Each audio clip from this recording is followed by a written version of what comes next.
Hello Hivians, welcome back to the old setup, now the permanent setup. You're probably wondering, Tom, where's the fantastic setup you had downstairs in the hallway? Well, sadly, a few problems have arose with that setup. And so now we're back to this setup, which is where the permanent setup shall be for now and for the rest of the channel's history. We will stay in here.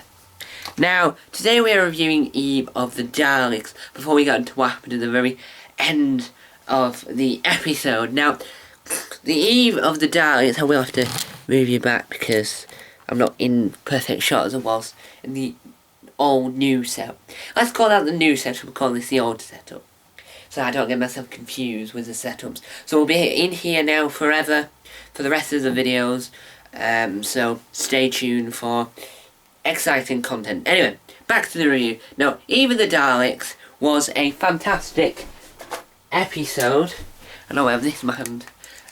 Fantastic episode. It had everything you needed, everything you wanted, and it sort of continued for when the Flux ended. Now, when the Flux ended, it ended with the TARDIS not being in any form of working condition, if that makes any sense whatsoever.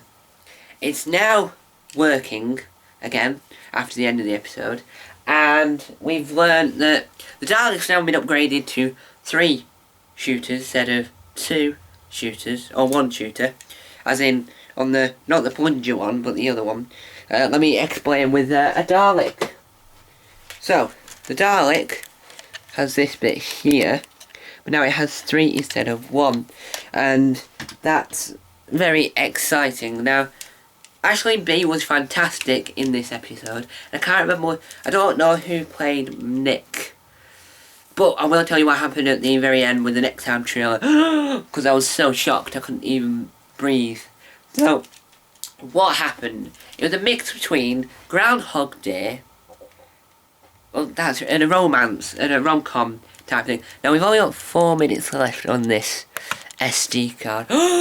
Yes, we're gonna have to hurry up, or I might get cut off in 4 minutes. So I'm sorry if I do get cut off in 4 minutes. Now, what was good about the episode was, I think the whole plot was really good. How it went from time loop, and the time got shorter and shorter, and there was more and more Daleks, and it just became a greater evil, a greater disaster, a greater problem in that sense. Now, we'll be back in just a minute whilst I go and fix the 4 minutes. And we are back. We've got more time to talk. Now, where was I up to? So, I've just been reviewing what I was just reviewing, and I feel like I'm not doing a good job at reviewing this episode. Now, the sonic screwdriver got updated in this episode with a light, a torch, has now been added to the Sonic. Now, I don't know whether that's a Chris Gimnall ad, or that was already there to begin with, but because of me not noticing, I never noticed. I am not 200% sure. I'm sorry that I keep moving the camera. I'm trying to get it to the perfect angle how I used to have it when this used to be the old setup, but now it's the normal setup.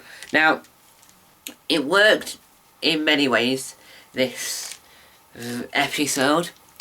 Nothing really discovered, but I liked how they kept mentioning Jeff as being this annoying character that had not followed the rules, and you could see that Ashleen's character and Nick were obviously in love with each other, because that was the whole will they won't they scenario in the episode.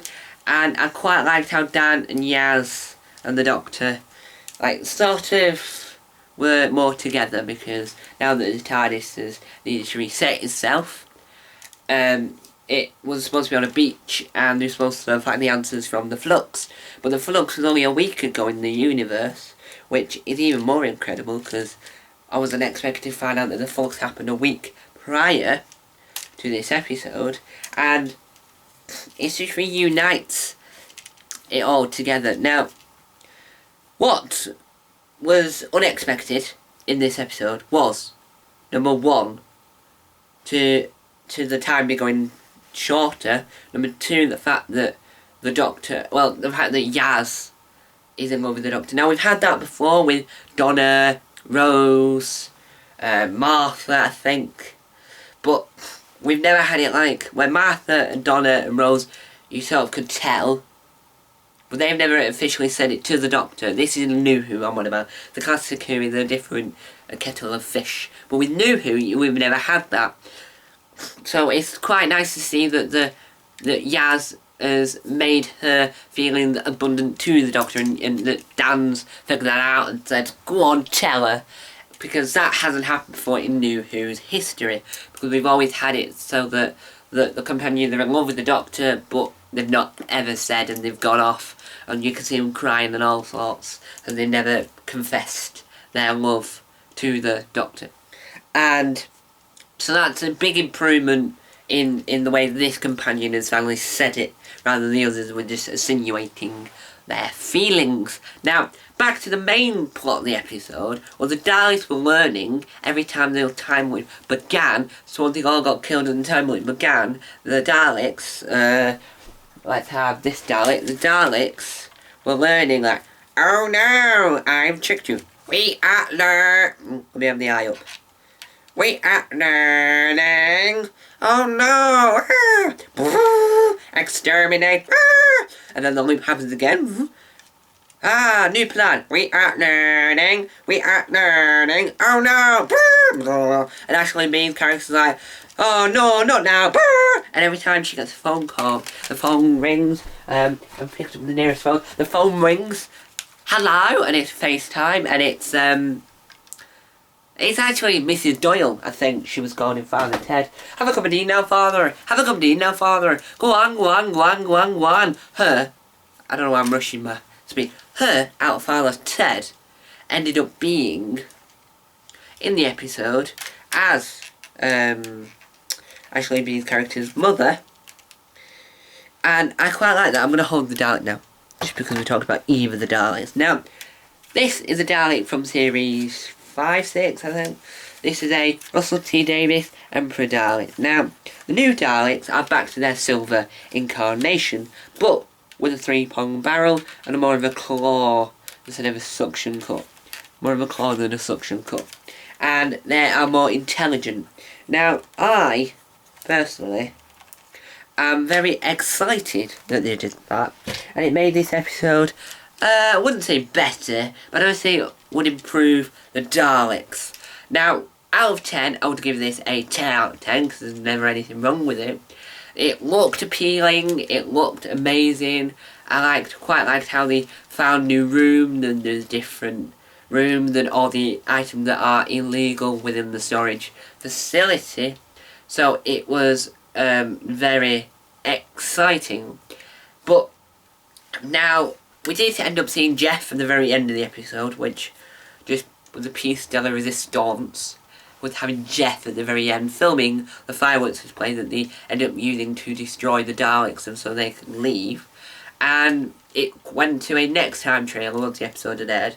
The next episode that will be coming out in Easter time is called Legend of the Sea Devils. Now that is, oh my, so exciting. Sea Devils to make a return after nearly 40 years, I think it is, since we last saw the Sea Devils. But now they're back, they're updated. Well done, Chris Chibnall. Now that I've said that, and now that I've practically said everything possible, I want to talk about characters. Dan didn't really have any character development. Yaz had character development. The Doctor, obviously, improved where the Flux ended. The TARDIS is now fixed. Were Ashling's character and Nick, I don't know the actor who played Nick, but were their characters well sorted in this episode? Yes, because it had she's wondering why he keeps coming over. She find out that he's in love with her. Them two getting together, dying about 8 times, and going around the world on holiday. And I just think I've got to be honest with these videos and not put a false pretense, but generally, I loved this episode. There was nothing wrong with it. Everything was right with it. It's an episode that I would highly recommend. Fans, I assuming, were really happy, but I didn't manage to watch it live because of I was out at a family gathering, and so I wasn't available to watch it live. So I've watched it a little bit behind. Same with Taskmaster. I might not be able to watch that live. I might not be able to watch that today, so that Taskmaster review will be coming a little bit later. But overall, I enjoyed Eve of the Daleks. It had everything you wanted in a time loop story, because it was deja vu, them working out very quickly that they're in a time loop, working out how many times they've died, like 8, and they've confirmed 8 deaths were for the 2 side characters in this episode. It's got a less amount of characters just so that it doesn't overwhelm you, and it explains that the Flux was a week ago. It has the TARDIS destroying, but then coming back because it was putting it in repair mode, and it's just incredible. The Sonic's now with a light on it, so that's even better. Hopefully in the next range of the toys, we update this and add a little torch involved within it. So, hope you enjoyed this review. Any feedback on this review will be appreciated, and any feedback on how I can improve the set, because now that I want to use this set again, I want to just zhuzh it up to make it a lot different than this. But thank you guys for watching. Down, bye! Was this a good review of mine? Let's find out.